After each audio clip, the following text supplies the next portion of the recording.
Ya, halo teman-teman Instagram. Ya, kali ini di video saya ingin khusus membahas tes yang namanya rapid test antigen ya.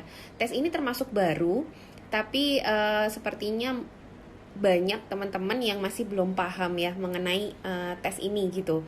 Jadi tes rapid test antigen ini kenapa disebut rapid?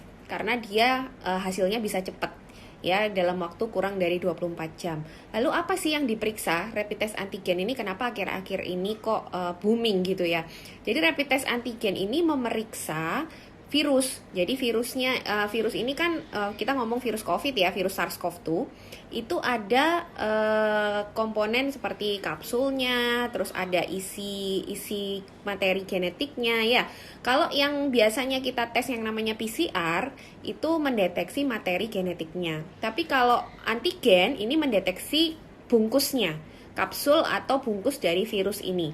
Jadi itu mendeteksi protein yang menyusun kapsul atau bungkus dari virus. Kenapa kok lebih bagus? Ya dibanding rapid test antibody yang dulu itu kan mengecek antibody ya, bukan mengecek virusnya. Tapi kalau ini bisa mendeteksi virus juga.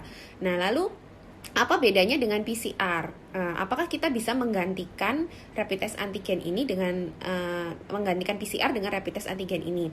Nah, kalau kita lihat, jadi akurasinya ya, dari akurasi itu kan kalau PCR itu mengecek isi dari virusnya ya, mengecek isi dari virusnya.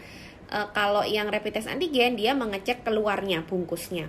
Nah, akurasinya tentu lebih akurat yang PCR karena dia bisa mengecek atau mendeteksi langsung isi dari virusnya, dan dia lebih sensitif, artinya selama isi dari virusnya itu masih ada, dia masih bisa terdeteksi. Akhirnya kelemahannya dia nggak bisa membedakan virusnya ini masih aktif, masih utuh, atau hanya tinggal materi genetik isinya tadi itu. Jadi memang itu kelemahan PCR. Nah, kalau rapid test antigen ini dia kan mendeteksi bungkusnya. Nah, anggapannya begini, kalau ada virus terus ada isinya, kalau misal virus ini lagi utuh, itu berarti virusnya lagi aktif. Nah, rapid test antigen ini mengecek virus yang sedang aktif. Sebenarnya bagus ya dia. Jadi kalau misalnya terdeteksi positif, itu artinya orang itu sedang terinfeksi dan sedang menularnya karena virusnya benar-benar masih aktif. Karena kalau nggak aktif dia nggak mungkin punya struktur yang lengkap, jadi bungkus dan isi. Nah, cuma kekurangannya rapid test antigen ini dia sangat tergantung oleh jumlah virus. Jadi semakin awal dia diperiksa, jadi misalnya dia sakit di awal-awal ya, hari pertama sampai hari ketujuh dia sakit di pertama, itu di mana jumlah virusnya tinggi-tingginya, itu dia sangat sensitif. Dia bisa mendeteksi positif. Sayangnya setelah itu dia akan turun kan ya, jumlah virus itu pasti akan menurun karena kan dilawan oleh sistem imun manusia. Nah, pada saat menurun ada di suatu titik di mana dia tidak bisa dideteksi lagi oleh rapid test antigen ini. Nah, ini yang menjadi namanya negatif palsu. Padahal kalau dicek PCR dia sebenarnya masih ada. Dan bahayanya ini kan masa menular dari virus ini kan sekitar 10 hari ya.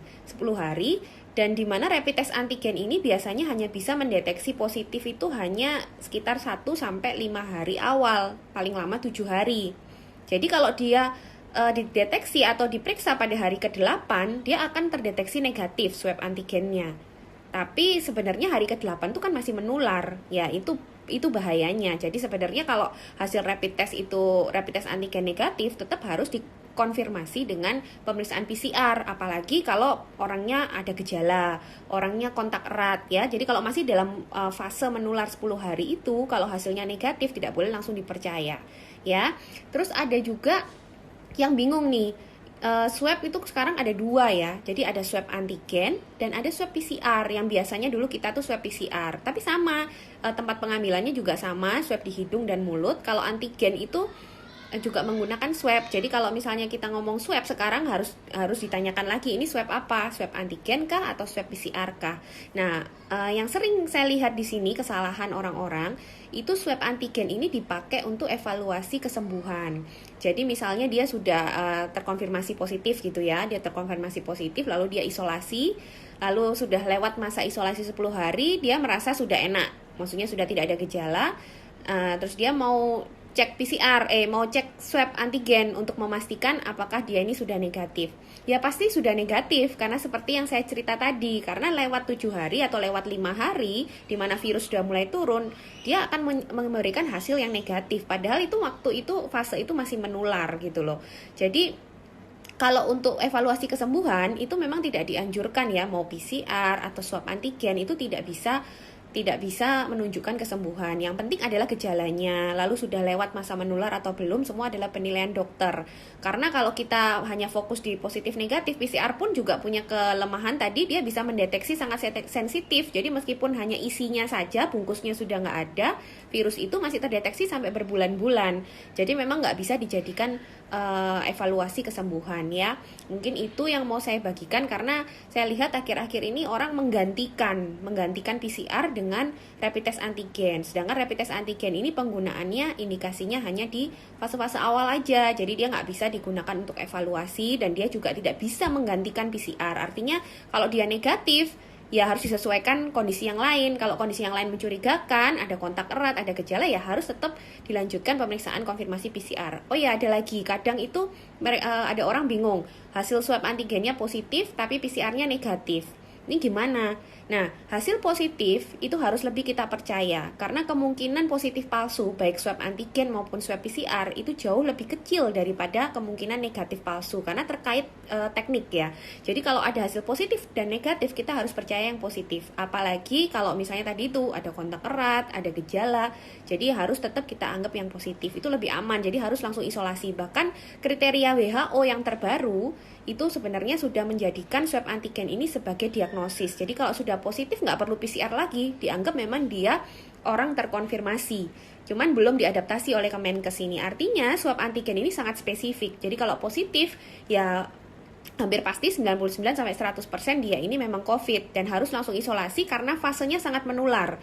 Dimana kalau terdeteksi dengan swab antigen, artinya virusnya masih utuh tadi itu ya. Kalau utuh berarti dia masih aktif. Beda dengan PCR ya. Jadi itu yang harus dipahami. Mungkin memang sulit sekali memahami tes-tes seperti ini ya, karena mungkin Anda semua nggak terbiasa, tapi paling nggak informasi ini saya bagikan supaya teman-teman juga nggak salah pakai. Akhirnya kalau evaluasinya pakai swab antigen, buang-buang alat itu ya, sia-sia, karena memang nggak ada gunanya. Dia pasti negatif, tapi belum tentu menyingkirkan apakah dia ini masih menular apa enggak. Harus tetap melihat klinisnya, harus tetap penilaian dokter gitu ya. Jadi jangan sampai hasil negatif di fase itu langsung kalian simpulkan kalau tidak terinfeksi, dan itu yang salah ya. Tetap kalau mau yang paling tinggi akurasinya sampai sekarang masih PCR. Jadi PCR itu lebih sensitif, dia bisa menilai, tapi tetap harus juga dengan penilaian, karena PCR ini bisa bertahan lama sekali sampai 3 bulan. Jadi penilaian apakah ini sembuh atau tidak, benar-benar harus konsultasi ke dokter. Mungkin seperti itu teman-teman informasi dari saya. Terima kasih yang sudah menyimak, semoga lebih paham. Terima kasih.